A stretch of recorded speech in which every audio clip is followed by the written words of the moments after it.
그가 죽자 그의 관을 절 근처에 안치했는데 3년 후에 장사를 지내려고 관을 열어보니 시신이 썩지 않고 그대로였으며 얼굴도 마치 살아있는 사람처럼 평온해 보였다고 한다.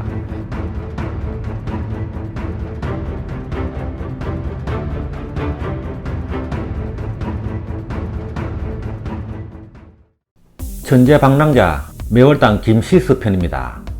1435년 세종때 태어나서 1493년 성종때까지 58세를 살았다. 김시습은 한성에서 무신이었던 김일성의 아들로 태어났다. 김시습은 생후 8개월에 글자를 알았다 하며 3살 때 이미 시를 지었고 소학 등도 읽어 그 뜻을 깨달았을 정도로 천재적인 재질을 타고났다고 한다. 그의 이름은 이웃에 살던 집현전 학사 최치온이 그의 저주를 보고 경탄하여 논에 넣어는 배우면 곧 익힌다를 인용해 시습이라고 짓기를 권하여 그대로 따른 것이다. 김시습은 5세 때 이웃집에 살고 있던 호무관 수찬 이계전의 문화에 들어가 중용과 대학을 배우며 본격적으로 공부에 전념하면서 그의 천재성이 장안에 널리 알려지기 시작하였다. 야사에 의하면 세종대왕이 그의 천재성을 듣고 5세의 김시습을 불러다가 글을 짓게 하자 바로 글을 지었다고 한다. 그 내용에 감동한 세종대왕이 문학에 재능이 있는 그에게 칭찬하며 비단 50필을 상으로 주고 그 많은 비단을 어떻게 가져가는지 시험하기 위해 혼자 가져가라고 하였다. 그러자 김시습은 각 비단의 끝을 서로 묶은 다음 그 한쪽 끝을 허리에 묶어서 끌고 나갔다. 이 광경을 목격한 사람들은 신동이 났다며 감탄에 마지 않았다고 한다. 이때 오세라는 벼로를 얻게 되었다. 김시습은 이후 성균관 대사성을 역임한 김반에게 맹자, 시경, 서경을 배웠고 겸사성 윤상에게서 주역, 예기를 배웠으며 여러 역사책과 제자백과는 스스로 읽어서 공부했다. 14세인 1449년에는 어머니를 여의자 외가의 농장 곁에 있는 어머니의 무덤 옆에서 염학을 짓고 3년상을 치렀다. 그러나 3년상이 끝나기도 전에 그를 어머니처럼 돌봐주던 외숙모가 별세하여 본가로 돌아왔으나 당시 아버지는 중병을 앓고 있어 오히려 그에게 짐만 될 뿐이었다. 그 무렵 그는 훈련원 도정 남효래의 딸과 혼인하였으나 원만한 가정이 되지 못하였다. 어머니의 죽음으로 인생의 무상함을 깨달은 그는 18세에 삼각산 중흥사로 들어가 공부를 계속하였다. 20세인 1455년 삼각산 중흥사에서 독서를 하다 세조의 왕위 찬탈 소식을 듣고 3일 동안 문을 닫고 번민한 끝에 통곡을 하고 공부하던 책을 모두 불살라버렸다. 그리고는 머리카락을 잘라버리고 산을 내려와 세상을 방황하기 시작했다. 21세인 1456년 사육신에 처형되어 온 장안 사람들이 벌벌 떨고 있을 때에 거리에서 거열형에 처해진 사육신의 시신을 한밤중에 몰래 수습해 노량진가에 임시매장한 사람이 바로 김시습이었다고 전해진다. 그리고 이후 그는 관서지방을 유람하며 역사의 고적을 찾고 산천을 보면서 많은 시를 지었다. 3년여에 걸쳐 관서지방의 곳곳을 돌아본 김시습은 23세인 1458년에 탕류 관서록을 쓰고 나서 관동지방으로 발길을 돌렸다. 25세 때인 1460년에는 관동지방을 유람하여 지은 시를 모아 탕류관동록을 엮었고 28세인 1463년에는 호남지방을 유람하여 탕류호남록을 엮었다. 그해 가을 서울에 책을 구하러 갔다가 예전에 자신을 아껴주었던 효령대군을 만나게 된다. 김시습의 재능을 아깝게 여긴 효령대군은 조카인 세조에게 그를 적극 추천하였다.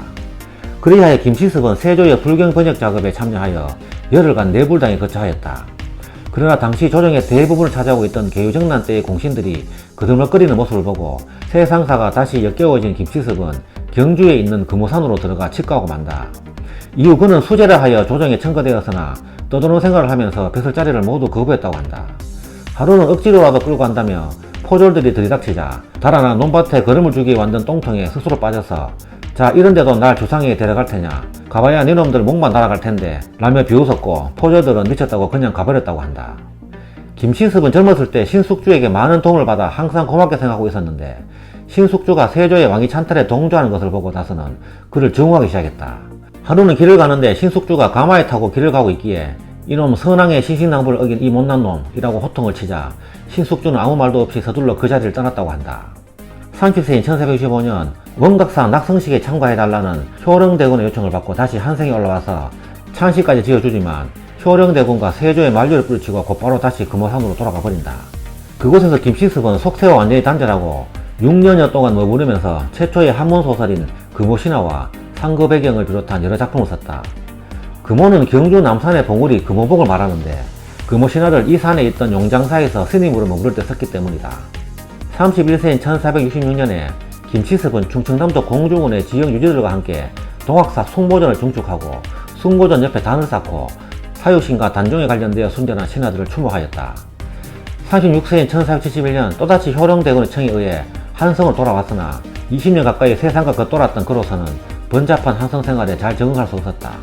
결국 이듬해 경기도 양주의 시골에 정자를 세우고 농사를 지으면서 시와 저술에 전념하였다. 한 번은 서강을 지나던 김시습이 강변에 있는 정자에 한명희의 시가 걸려있는 것을 보고 실소를 금치 못하고 분통을 터뜨렸다. 젊어서는 사직을 붙잡고 늙어서는 강호에 묻힌다. 김시습은 부자를 망자로 와자를 오자로 고쳐놓았다.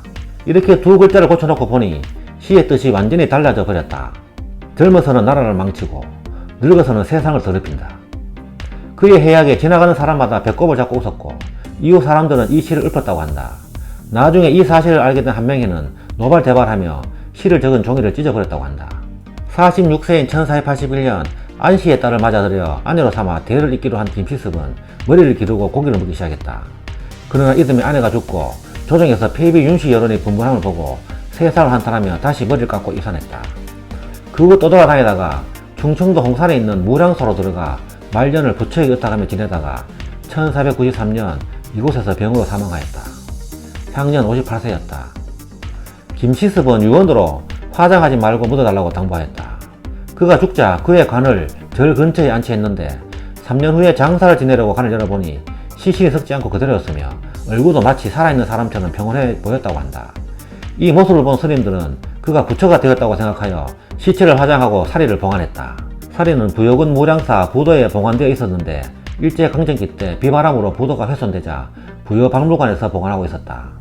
이후 불교계에서 사리를 원래 장소로 되돌려야 한다고 주장하였고 이를 받아들여서 2017년 9월 무량사로 돌아갔다. 이렇게 평생을 바람처럼 떠돌아다닌 김시습이었지만 일정 기간 머무는 곳에서는 반드시 밭을 개간하는 등 손수 일을 하며 지냈다. 노동을 높이 평가한 그는 자신에게 배우러 오는 제자들도 반드시 밭일을 하도록 하였다. 하지만 추악하고 가정스럽기만 한 현실에 대해서는 여전히 비판적이었던 김시습은 표리부동한 세상 인심을 비웃으며 살았다. 김시습은 불교 사상과 노장 사상에도 관심을 두어 당시 조선 주류 사상인 성리학만이 진리라며 집착하지 않았다. 그의 학문은 서경덕의 기철학에 영향을 끼쳤고 율곡2에 이르러 주기론으로 완성되었다. 김시습처럼 한때 출가하였다는 의심을 받던 율곡이 김시습전을 지어서 그의 행적을 세상에 널리 알린 후 김시습의 유학자로서의 면모가 재평가되기도 했다. 생육신의 한 사람인 김시습은 어려서부터 천재로 불렸으며 10대에는 자신의 존재조차 잊어버릴 정도로 학문에 몰두하다가 20대에는 세상을 한탄하여 천하를 떠돌아다녔고 이후 정확히 세상으로 돌아왔으나 현실을 비판하며 사색과 수도에만 정진하다가 50대에 이르러 초연히 속박의 허물을 벗고 자연으로 돌아간 고독한 지식인이었던 것이다. 매월당 김시습은 토정 이지함, 북창 경령 등과 더불어 조선 3대 기인의 한 사람으로 작은 키에 뚱뚱한 편이었고 성격이 괴팍하고 날카로워 세상 사람들로부터 광인처럼 여겨지기도 하였으나 배운 바를 실천으로 옮긴 지성인이었다. 이인은 그를 백세의 스승이라고 칭찬하기도 하였다. 훗날 중종대에 이조 판서에 추정되었다. 지금까지 매월당 김시습 편이었습니다. 감사합니다.